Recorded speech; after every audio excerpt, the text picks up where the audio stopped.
So I saw Wake Up Dead Man today. For those of you who may not know, Wake Up Dead Man is the third film in the Knives Out series, although it's kind of weird they call it Knives Out, but that's neither here nor there. As for my usual seizure warning, there is a point in the middle of the film where there is a decent amount of flashing lights, although it's not flashing at a rate that is, well, I would say it warrants concern. So, given that this is a Netflix film, you'll probably have to watch this on a small screen if you're someone living with photosensitive epilepsy. It's something that's in the middle of the film, not really the climax per se, but very much the start of the third act, where there's a lot of flashing lights. It definitely gave me a bit concern. It actually gave me a little bit of a headache. So there's your official warning that if you're someone living with photosensitive epilepsy, watch this on the small screen for safety. Now, when it comes to my thoughts on the Benoit Blanc films, I've seen Knives Out. I did not see Glass Onion. It kind of passed me by because that was kind of before Netflix actually started doing theatrical showings for the films on a regular basis. I think that was around the time where they would do a 1-week theatrical run just to qualify for the Oscars, and then they kind of got pressured into doing more by, well, the industry at large. And so that's why I saw it in a theater. But I do have to say this, and it's one of those things that, since it's been pointed out to me, I can't unsee. And that is something about the image composition. If you look at any major streaming service, and if you look at any series or movie made for those services, you'll notice that a lot of the composition tends to put the focal point at the center of the screen. While there are some shots in this film that Rian Johnson actually plays around with the frame a little bit, I get the feeling there was probably some sort of mandate from Netflix being like, oh, you need to put it at the center of the screen because second screen entertainment and all of that usual stuff. But I will say this, Rian Johnson found a way to kind of get around that limitation by doing some very creative things with lighting. And it actually ties into the larger part of the film's exploration of religion. And I kind of liked how he didn't really want to shy away from it or put anything in either. I guess the best way to describe it, he wasn't out to condemn religion, nor was he out to openly praise it or try to do some wibbly-wobbly middle ground.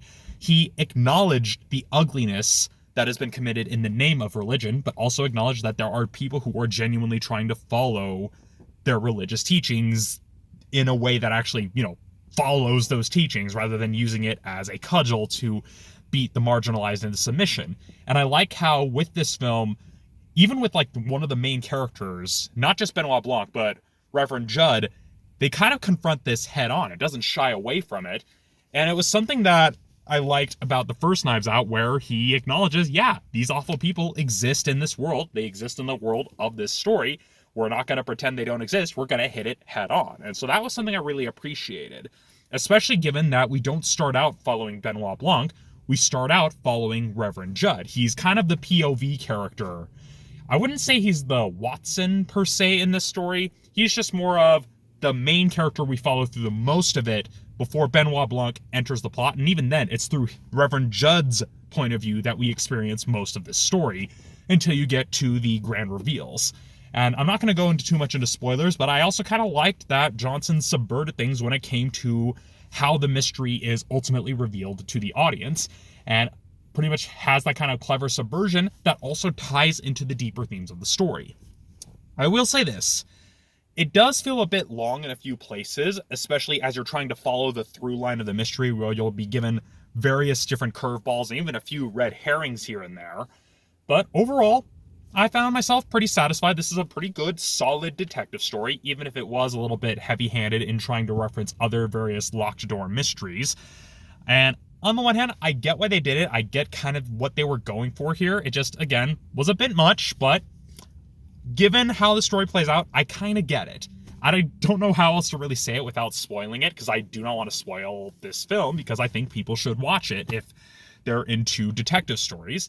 And it is very much clear that Daniel Craig still enjoys playing Benoit Blanc. I kind of like how, since I haven't seen Glass Onion, I don't know what really happened in that previous film. There was I'm guessing a quick reference to it, but it's very much so minor that you can still go into this not having seen not having seen Glass Onion, I would even argue if you haven't even seen Knives Out, you can probably go into this film and still understand what's going on. And I think that's why it's such a benefit that you have Reverend Judd be the POV character rather than following Benoit Blanc's perspective.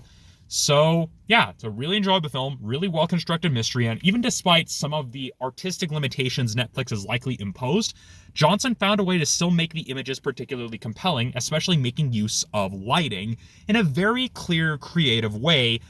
And so, it was a really enjoyable film, and I'm glad I saw it in a theater, even if the fact that films nowadays are placing everything dead center in the composition. Again, I don't know if that was just a deliberate choice by Johnson or if that was something imposed upon him by Netflix. Honestly, I think the latter is more likely, but that's at least my thoughts on it. So, yeah. I don't really know what else to say about it without spoiling the whole film. So if you've been following the Knives Out movies, it's pretty much more of the same. And if you haven't seen Knives Out or Glass Onion, but you're interested in detective stories, well, that's perfectly serviceable. The final revelation is a bit, I wouldn't say disappointing, just a little bit convoluted, kind of in the same way that a lot of modern detective stories tend to be, where they feel the need to make things a little bit overly complicated. But I would argue that that also is kind of in the spirit of some of the classic like murder mysteries that we've gotten in the past from the likes of Agatha Christie, where, yeah, you do have a bit of a convoluted explanation for how everything happened, because that's just kind of a part of the genre. So, yeah, those are my thoughts on Wake Up Dead Man. And now excuse me, it's really cold, and I've got beef in a slow cooker I need to get back to. So until then, I will see you all next time.